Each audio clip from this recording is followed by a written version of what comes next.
Hello, ladies and gentlemen. I want to welcome you to the Holistic Healing Podcast. This is an exploration to understand more about the mind-body connection and learn how to bring more happiness and joy and fulfillment into our lives. I'm so excited and grateful that you're joining me on this journey.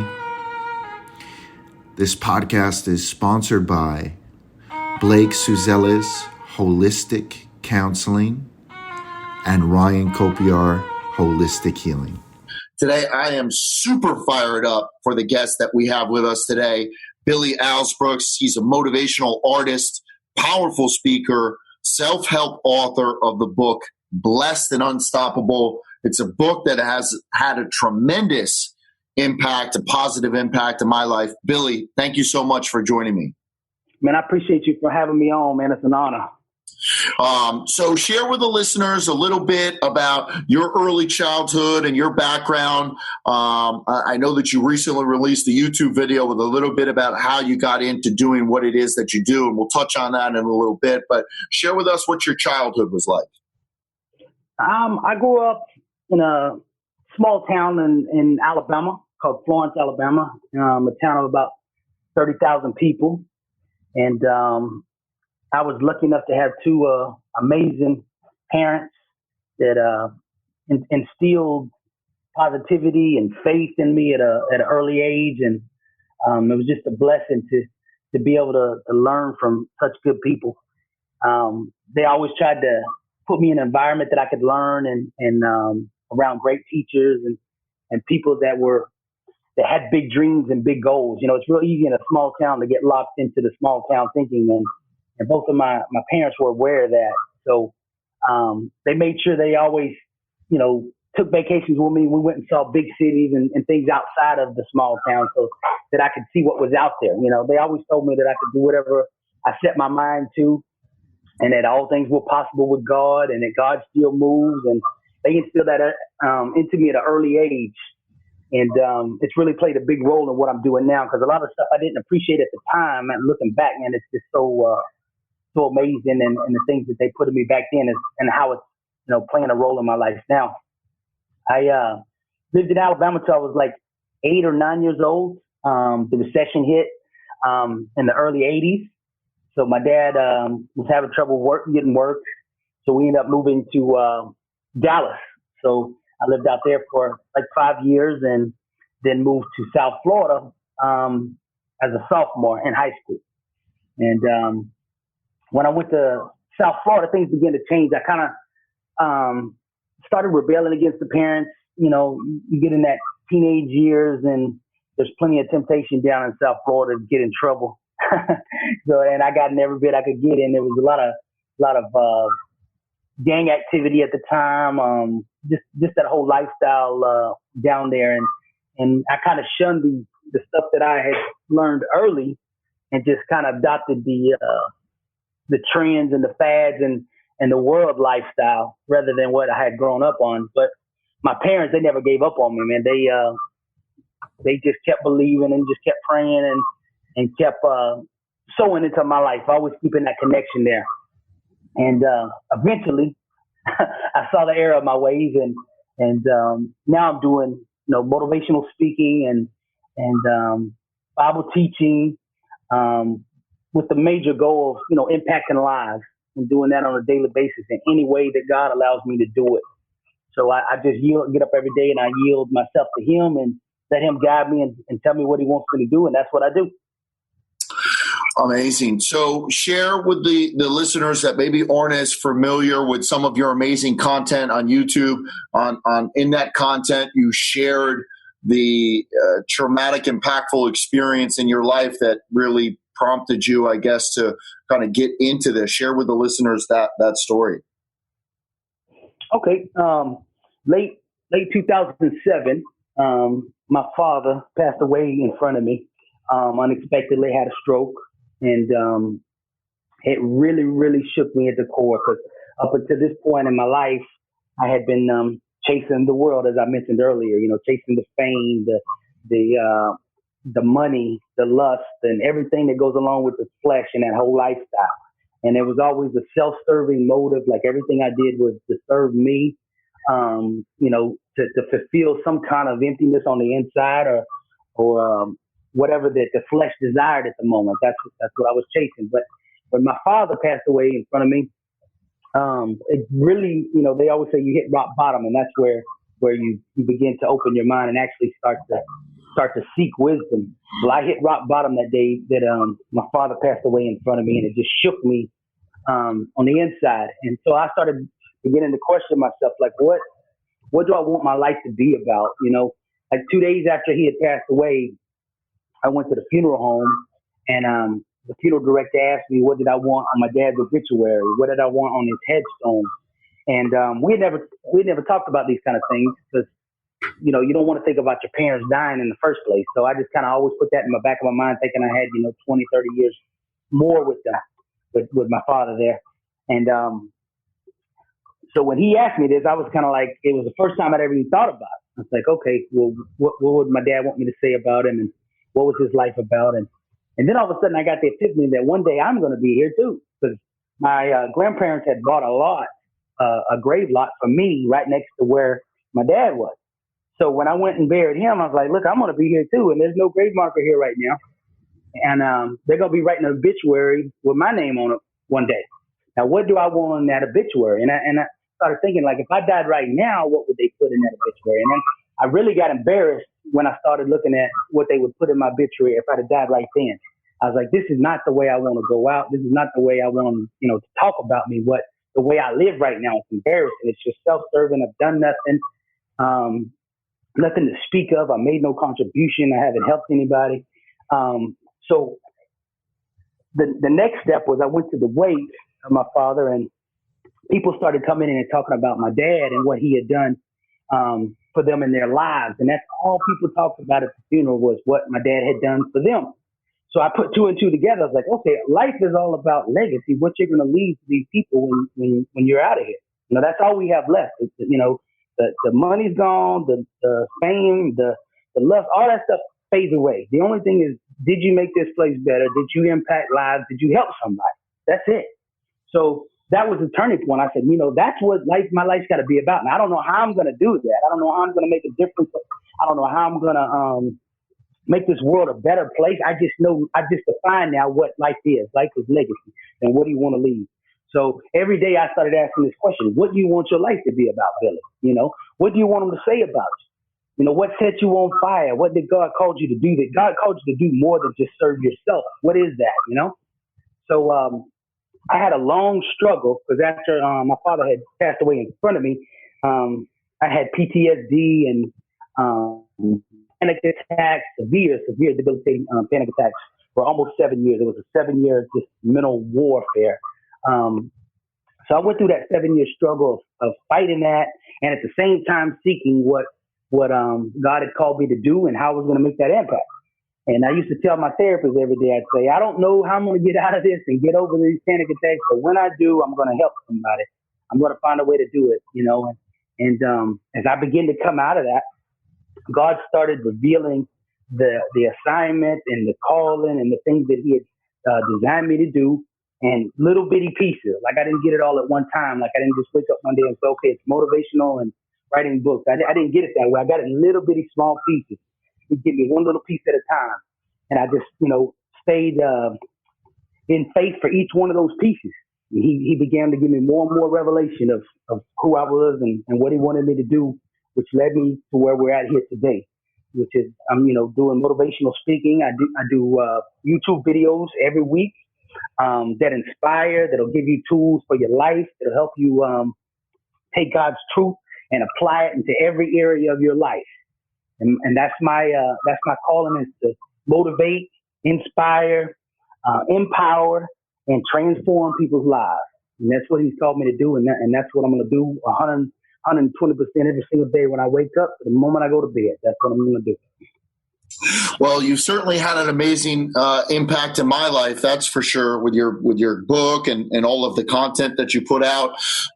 I send you messages after the videos that kind of hit home with me the most, man, and a lot of them bring a tear to my eye, because not only do I sense your passion, I it makes me realize things about myself that I need to do, or a perspective or a mindset that I need to have. And what I love about your videos is that they're so focused on mindset. So share with the listeners what it means to have a mindset of a champion. Well, a disciplined mind rooted in truth can do the impossible. And that's the mindset of the champion. And it always must be rooted in truth. And the way you see the world has got to be aligned with what truth is. And that's God's truth, right? That all things are possible. That greater is he that is in you than he that is in the world. That no weapon formed against you shall prosper. That you're blessed in the city, blessed in the field, blessed when you come, blessed when you go. That's the champion's mindset. There is no such thing as failure. There is no such thing as defeat. None of that. It's just one outcome, victory, and that's it. And that's the mindset that you got to live and see everything in the world through. That anything that doesn't align with that victory is just a temporary illusion. And that's the way I see things. And if you read the lives of great men, that's how they see things. They see anything that runs contrary to the promises of God is just an illusion. It's just a transition moving to what God already promised us. So that's the mindset that you got to have. You see less with your eyes and more with your mind when you're a champion. You see things the way you want them to be. You speak the things the way you want them to be. We call things that be not as though they were. That's how champions think and speak and talk and act and walk. Yeah, go ahead. The mind. I learned the importance of the mind from my early days. As I mentioned before, in Alabama, I started taking martial arts at the time I was 5, and I got my black belt when I was 8, and I won the national, the biggest tournament in the United States. I won as a child, and I learned the importance of mindset in martial arts then. But years later, when I went through those panic attacks, I really, really understood how powerful the mind was, because the thing that happened to me with the PTSD and the panic attacks, it completely took over my mind and destroyed everything that I had built up into my life into that point, as far as money and friends and relationships. It took it all away. But I realized there was a duality to it. If the mind could destroy, then the mind must also be able to build to the same level that it can destroy, if not greater.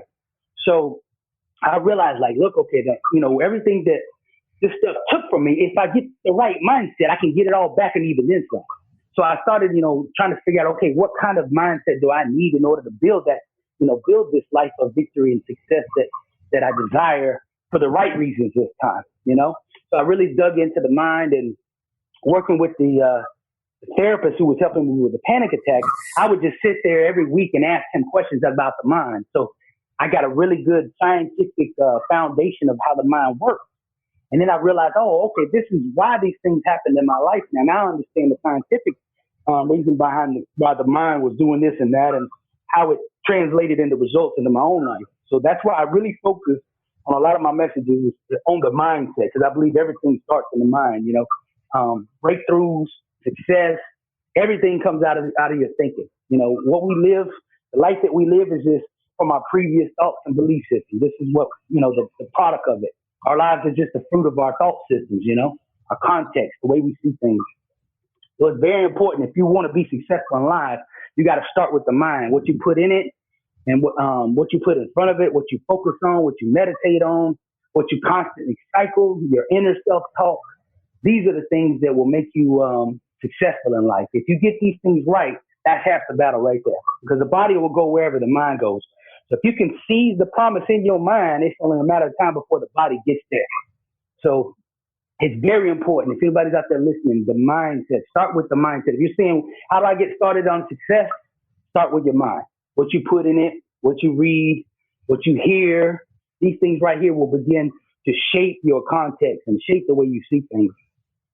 I love it. I think that's so powerful, what you said there in the beginning, and I want to repeat it for the listeners. If the mind can break you down, or the mind could take you to that negative place, while that may hurt you inside, or while that may make you feel down, you also have to look at it in that same perspective, that if it can take you down, it can also take you even that much higher. So I think that that's an incredible message to keep in mind. So talk about success. The chapter, the very initial part of the book says success is a marathon of consistency walked out one day at a time. I love that. I read it every morning. It kickstarts my day. Talk about success.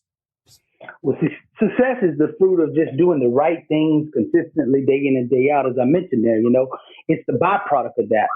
So most people, what they do is they focus on the outcome, which is success. And you do got to focus on where you want to go. Okay. I'm not saying that, but the main focus should be on the daily activities of what produces that success. If we keep our mind and focus on the things, when you get up every single day, instead of saying, well, I'm 30 pounds overweight, how am I ever going to get there? Instead of doing that, just getting up and saying, what do I got to do today to move one step closer to my outcome of losing 30 pounds? And just keep your mind right there instead of looking at the scale every single day and saying, I'm not making progress or whatever. The progress is subject to the activity. So like if we do the right activities every single day, the outcome has to obey that. You understand what I'm saying? Because it's the principle. So if we stay centered and rooted in principles that produce success, success will have to come to us. So success is just doing the right things, like I said before, day in and day out.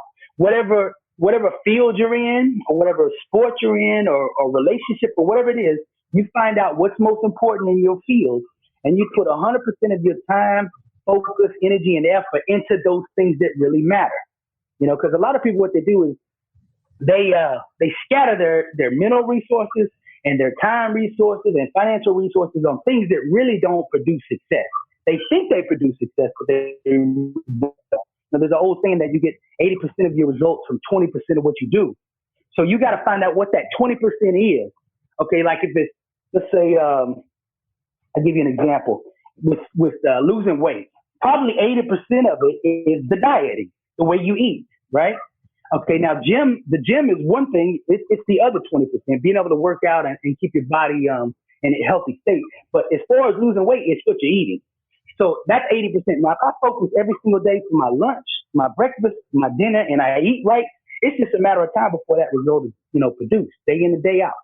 So the main thing is stay principle oriented, because principles is what produces success. I love it. I love it.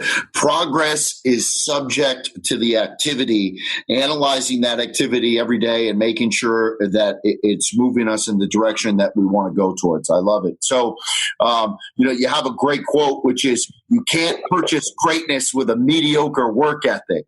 I love that. Share with the listeners what you mean when you say that. You can't purchase greatness with a mediocre work ethic. Yeah, I mean, you can only purchase with the currency you have, and if you've got a mediocre work ethic, all you can purchase is mediocre. It's equivalent. You can only buy the equivalent to what you have. Now, the work ethic has to be just insane. I mean, if you got big dreams, that's fine, but you better have a big work ethic to match it up. Because like I said earlier, it's the activity that produces the outcome. So if you've got a mediocre activity, you're going to get a mediocre result. But if you got greatness and you get up every day and you work like greatness, then greatness will be subject to you.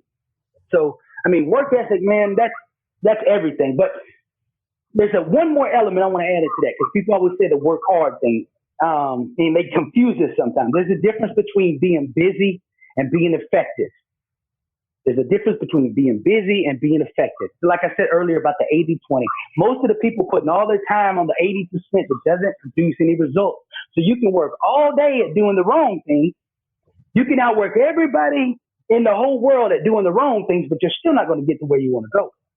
So there's that you got to add that one more element in there. And working hard is working hard day in and day out, grinding day in and day out on the things that really matter. That's the key. The things that really matter. You need to take 100% of your time and put it on the 20% of the things that really matter, and master that and grind on that, and let no one beat you at the things that matter. You know what I'm saying? Yeah, I love it. So when you talk about, champions make adjustments, not excuses, share with the listeners Hey, listen, there's been times where I felt like I've been working really hard at something. And then when I take a step back, I realized that I was working hard at the wrong thing.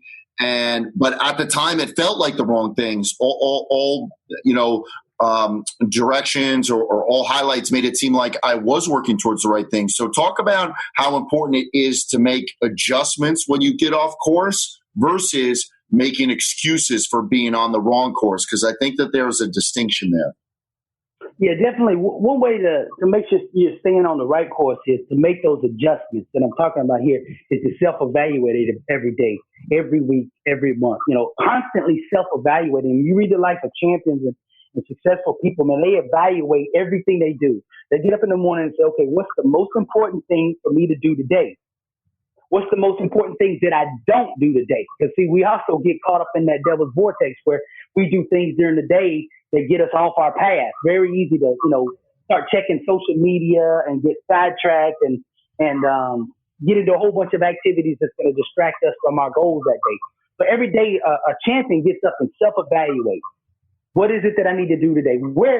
If I can only do one thing today, what would produce the most result and get me closer to my goal? If I could only do one thing today, I've got to make sure I do that one thing.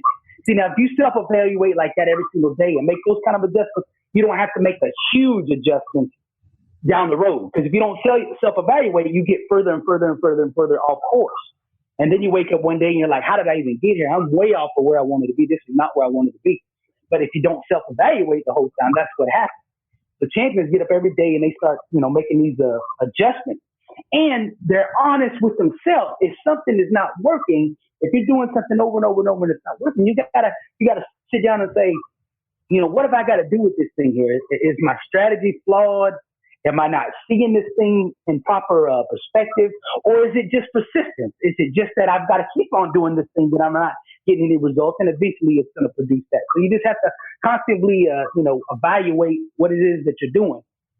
And the main thing is to be honest, because that hurt me so many times is, my pride would get in the way, and rather just being honest with myself and saying, the idea I had, this isn't valid, or it's just not working in this environment or whatever, and just accepting that and making a change. Many times I just kept on doing it out of pride. Like, no, I'm not going to say I'm wrong. No, I'm not going to tell everybody that my idea was flawed. I'm just going to keep pursuing this thing that's not working.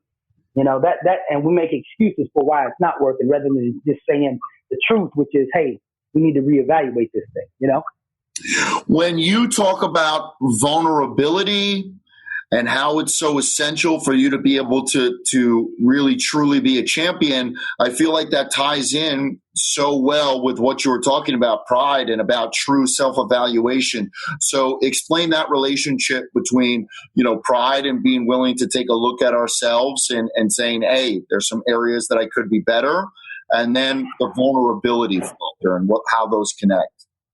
Yeah, the vulnerability part, I came from the music business. I was in music for 17 years as a music producer and songwriter and artist, had songs on the radio, had songs on Billboard. And one thing I learned in music, because it's 90% of the people in music follow the trend or the sound that's current, whatever's going on right now. They'll follow that sound. They'll make their music sound like whatever's going on now, rather than just being true, authentic, and vulnerable to themselves. And greatness comes out of that vulnerability. Because see, each one of us has greatness on the inside of us. We don't need to go looking external for something that's already in us. I mean, we looking in the wrong places. Greatness is in every single one of us because greatness made us. So God put these things inside of us. And what we have to do is be vulnerable to that and just say, I accept the way I am, that God made me. And it is good enough the way he made me. That's powerful. And it's just saying, I accept all the flaws that I think I have and the insufficiencies and deficiencies and all this stuff. I'm just laying it out there. But you know what? I'm still a champion. God made me this way, and I'm gonna take these things that are on the inside of me, and I'm gonna turn them into strength. I'm gonna use them the way God told me to use them, and we're gonna prove the world wrong. Being vulnerable like that, and just being open, and not trying to be what everybody else is. You can't be no one can be a better version of you than you. So if you want to be successful, you got to start with being you. And that's being vulnerable, because a lot of times we say we're not good enough. We say, well, what if they know about my background? You know, what if they know that I was an addict? Or what if they know I was in prison? Or what if they know, the flaws that I have? What if I expose that? How will people see me? But sometimes the things that we think are flaws are actually our strengths. That's the things that will actually help us break through. But until we accept ourselves for that, we will never break through. So that's the thing when I'm talking about there in the vulnerability is just being true to what God put on the inside of you and being at peace with that. Because if you're not at peace with who God made you to be, you're already out of line with success. Because we always have to go through God's will. With God, all things are possible. So if he made you a certain way and you don't accept it, then you're not with God. So all things aren't possible because you're outside the principles that he put in place. So it all starts with being vulnerable and just being true, to that voice on the inside of you and building success from there. That's where you want to take up residency is in truth. You lay the foundation of truth and build everything on top of it. Because if it's not in truth, it won't last. It'll be on a shaky foundation. And even if you get to a certain level of success, it's all going to come crumbling down if it's not built on truth and authenticity and vulnerability. So that's kind of what I was getting at there with that last message. Yeah, that really hits home. Talk to me about true faith. What is faith, and what does it mean to have true faith in God? True faith is aggressive boldness. It's taking God at his word. If God said something, he will do it. And it's taking action that aligns with his promises. It's stepping out there and saying, God is not a man that he should lie. God will never leave me nor forsake me. And if he says I've got healing, then I've got healing.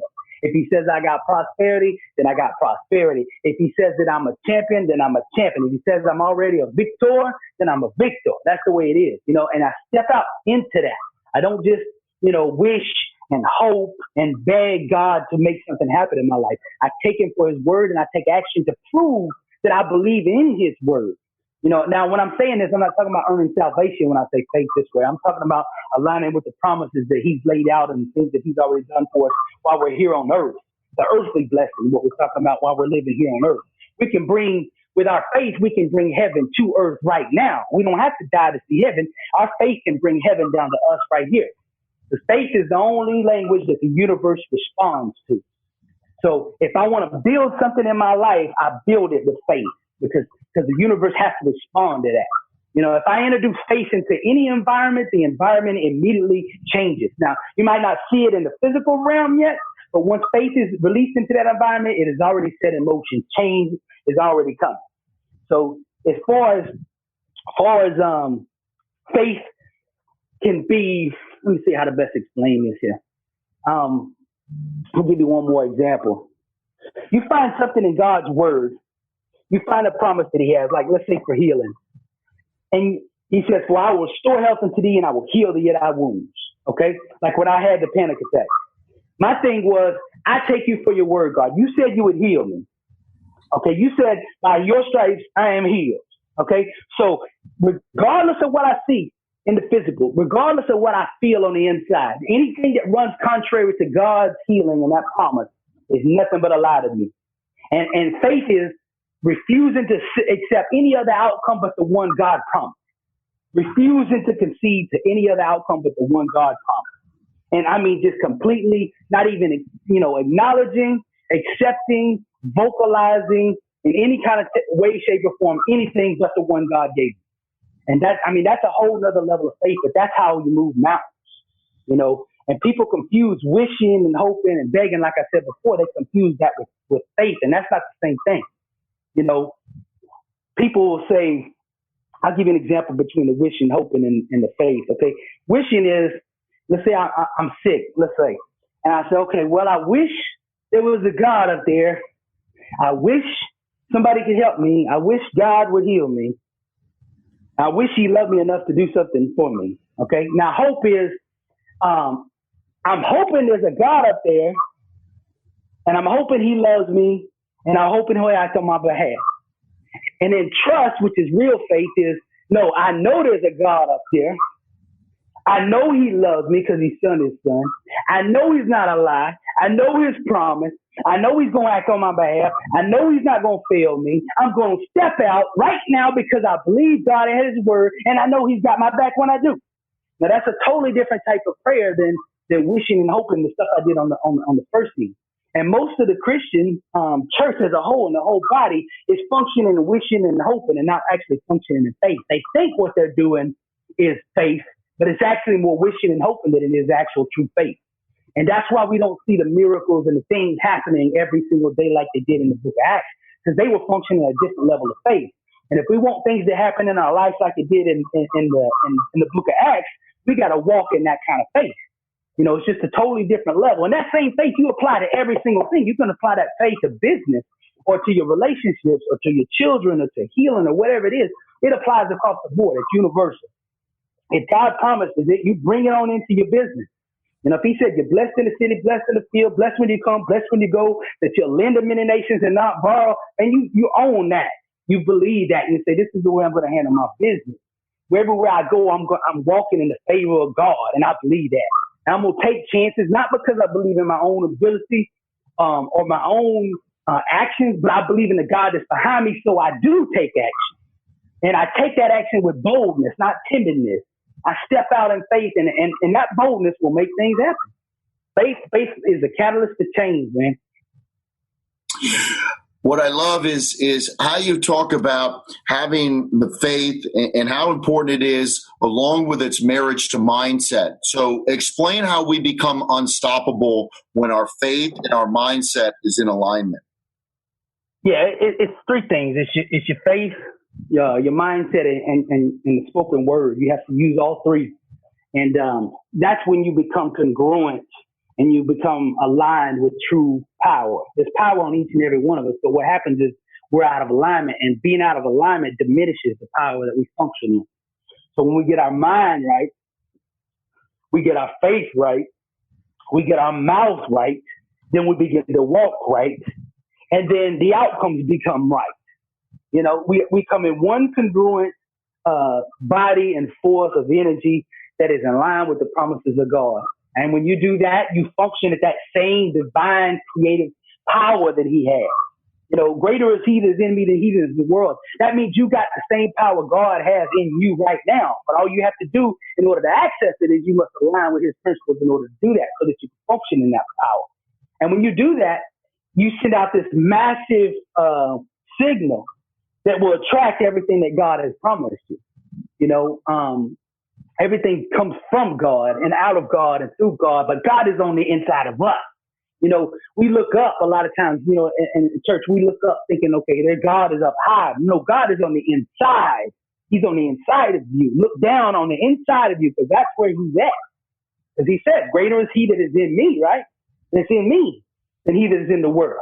Greater is he that is in you than he that is in the world. So it's on the inside. So that's where it is. We got to get our mind right, our mouth right, our actions right, our walk right, our talk right, and then we function in the full power, man. We can make some things happen. There's times where I'm driving to work and I'm listening to some of your content on YouTube, and I just feel a difference. And I really encourage our listeners to embrace the mindset, the faith, and the spoken word. Because, Billy, when I really connect all three together, the feeling that I have is truly blessed and unstoppable. And, you know, it's amazing the way that you describe it, but also the true power that somebody can feel when they get all three of those aligned. Talk to me about the deep. What is it, and why is real living in the deep? Okay. The deep is going on the inside of yourself. I kind of touched on it a little bit before when we were talking about vulnerability, but the deep is the talents, the gifts, the assignments, and the inner voice that God put on the inside of you. Now, what we have to do is we have to go down, we have to search inside ourselves for that voice. Who did God make me to be? What is my purpose? What is my calling? What is my assignment? What did he want me to do? What is my message here? Because you're not here by mistake. Each one of us has an assignment. Each one of us has a purpose and a calling to function in. And that functioning can only be done when we discover what's on the deep, on the inside of us, and living from that place, in that place only. Not what the world tells us to chase, and not what the world tells us we should do or be, but what that inner deep thing on the inside of you is vocalizing. That inner spirit, the Holy Spirit that's on the inside of you is telling you to do. And that's where we live from that. The people that are that do big things, they live from that place. They don't live on the surface level. They live on the deep, the things on the inside. Now, when you find that on the inside, what God has made you to be, you look up and you give God the glory, and then you rise up from the deep with the things that you found in the deep. And you vocalize those things, and you function those things, and you execute those things that God called you to do. And that's where greatness arrives out of. The deeper you go into that voice and the things that God put you, the higher you will go in the world. You know, the more you could accomplish and the more things that you could do. The deeper you go on the inside, the higher you can go. And that deep is where the living is, like I said on the video, man, because there's nothing like tapping into your passion. See, that deep, you find the passion in the deep, because you discover who you were, who you are, who God made you to be, and you discover who God is inside there. You know, see, once you know who God is and who he made you to be, and you discover that passion, you tap into a whole another level of energy. See, success requires energy, breakthrough energy, not normal energy, but breakthrough energy. Now, you find the thing you were called to do, and then we call it passion. Passion is the releasing of the energy while doing the thing God called you to do. And that passion is what will give you the power to break through and achieve success. And it's a high, man. I can't tell you, the closer I get to who God made me to be on the inside, the higher and higher I get mentally. It's like a complete release of dopamine, and it's like a constant natural drug. It's not like weed or coke or any of that kind of stuff that you get real high and then it diminishes and you just fall off a cliff. The passion is the real truth, is the real drug. That's the real drug, and it just keeps on giving. If you tap into that truth in the morning, it will last you all day, and there's nothing like it. I mean, I'm talking about it right now with you, and I'm getting more excited as I talk about it because I feel it, the passion. That's where it is. This is what I'm called to do. So you got to find the thing that God called you to do and grab that energy, and it will take you to the promised land, because it's the power of victory. You can't win if you're not passionate. You can't win in anything if you're not really sold on it, if you're not believing in it, if you don't really love it. You know what I mean? Because success, you know, it's a struggle, it's a challenge. There's a lot of obstacles that will come on the way, and the only way to last it out and persist in all these things is to have that kind of passion to carry you through it. You know, and I get so excited about this passion and truth and depth, man, because I'm discovering more of it each day. And it's so powerful, man. I just want to tell the world that to look inside and grab what's on the inside of you, man. There's so much treasure in the deep that you're going to be amazed when you start discovering these things. I know for myself, Billy, that I'm only beginning to scratch the surface of getting into the deep and truly starting to live my passion. And I remember specifically being on the treadmill, doing my cardio and listening to that video.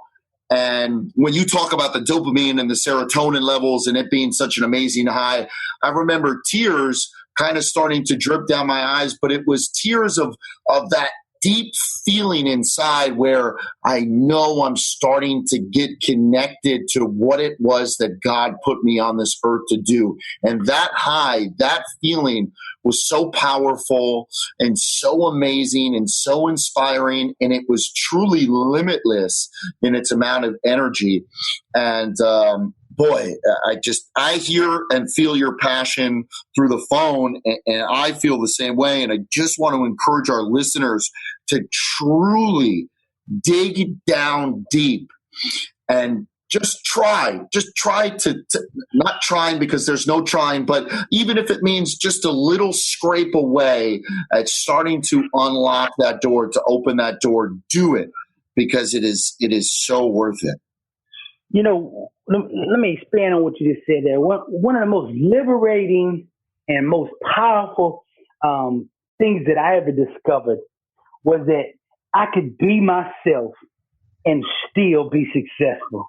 See, the world tells you that you're not good enough, that, you know, you have flaws and you have this, or you're not qualified for that, or your background or whatever. And they tell you that you got to be something else. You got to do this because this is how you got to be successful. Be like somebody else. rather than be yourself. And in the music business, I spent pretty much my whole career of being somebody else and trying to do what they told me I needed to do to be successful. And finally, I realized when I tried every single thing, I came to God and I said, Lord, this ain't working. And I got revelation that I was perfectly made from the beginning. The flaws and all that is perfect for whatever it is I'm called to do. And then I realized, okay, truth is the new black, and I'm going to walk in truth and the thing that God made me to be, and I'm going to be at peace with it. And the more I started being me, the more successful I started being. The more books I started selling, the better my videos were. When I stopped trying to impress people, when I stopped trying to say things that I thought other people wanted me to hear, but I just said, you know what, I'm just going to say the truth. I'm going to say what I feel every single day, the thing that God reveals to me, the things that I say. I'm just going to be in truth. And the world's just going to have to accept me the way I am. And once I came to that revelation, man, it was so liberating. There's no more having to put an act on. There's no more having to live in a body that's not mine or a mind that's not mine. Finally, I can get up and say, good morning, Billy. It's you, finally. Where you been? You know, and God blesses that. Because if we're not at peace with who we are, we're not at peace with our Creator. It's like we think, well, God made a mistake. And God don't make mistakes, you know? And when we realize that, man, it's so liberating. So for anyone out there listening, be yourself. Yourself is good enough. Now, I'm not saying we can't improve. I'm not saying we can't get up every day and work toward getting better and learning more and studying more and grinding more and these kind of things. But I'm saying be true and start with you and do these things from you and the deep and from the truth that's on the inside of you. That's where you're going to find success. That's the only place that you're going to find real, lasting, and longevity of success is being you. You know, when I listen to you there, I almost feel that people, and listen, I've been guilty of it too, that people sometimes they think that the adjustments or the self-discovery of all these things, they're predicated upon, like what you said, outside sources, outside people, outside influences. Well, I'm developing a new and better me because I think that the new and better me will succeed better in somebody else's life and somebody else's script, where the true self-improvement, the true self-development and personal development happens as we dig deeper into ourselves and we become more connected with our passion. And as we become more connected with our passion, that's when we truly realize where it is that we need to improve. It has nothing to do with improving for other people. It has to do with improving as we dig deeper into who we are with the purpose that God put into us. Absolutely. It's being the best version of you. That's what we're working toward. We all need to be working toward the best version of ourselves, not the best version of what the world wants us to be, not the remix version of what the world wants us to be, not the Kinko copy version of somebody else. Because, you know, nobody can be a better version of you, you know? And the one thing I gained in that revelation was once I realized I was just going to be me, I realized I didn't have any competition anymore. I got up and said, there's only me. I don't have to worry about what somebody else is doing or what kind of things they're writing or what kind of things they're speaking about. Just get up and do you. And when you do you, there's no competition. It was so liberating. I said, wow, this is the most freeing thing that I've ever felt. You know, just being at peace with who God made me to be, man. And I just lit on fire because all the stuff that had been in the way of the fire burning was now removed because all it was left was just me, the fire, the truth, the passion, and what God called me to do, man. And that's where the power's at. That's where you get success from is that place. That's where the deep is, and that's where the living is. I love it. Billy, I love it. Thank you so very much for your time today. I want to end on that note because I feel that it's so powerful. Share with the listeners where they can get your book, because I'm going to tell anybody that's taking the time to listen to this right now means that they want to work on being the best version of themselves. They want to understand the power of their mind. So they need to get your book. Share with the listeners where they can get the book, Billy. Yeah, you can get it at blessedandunstoppable.com. That's BLESSED and unstoppable.com. Blessedandunstoppable.com. That'll take you to my Amazon store, and you're getting it directly from me right there. And you could also, you mentioned earlier about the YouTube videos. If they want to check that out, they can go to youtube.com/Billy Billy, that's Billy, Alsbrooks, that's Alsbrooks. That's Billy Alsbrooks. And you can reach me at all the social medias at Billy Alsbrooks. So Facebook, Twitter, LinkedIn, Instagram, all that is at Billy Alsbrooks. Billy, God bless you. Thank you so much from the bottom of my heart for having such a tremendous impact in my life. You know that I've been communicating with you over the past couple months and how grateful I am for your content. Thank you for doing this interview with me today. And please let me know what it is that I can do to help promote your message further. Man, I really appreciate it, man. It's been an honor to be on here to speak with you and your listeners, man. And I just appreciate it and hope to do it again with you soon, man. Just come back here and maybe do round 2. All right, Billy. Sounds great. God bless. Make it a great day. You too, man. God bless you, brother. Ladies and gentlemen, I want to thank you so very much for your time today. And again, remind you that this podcast is sponsored by Blake Suzeles, Holistic Counseling, and Ryan Kopiar, Holistic Healing.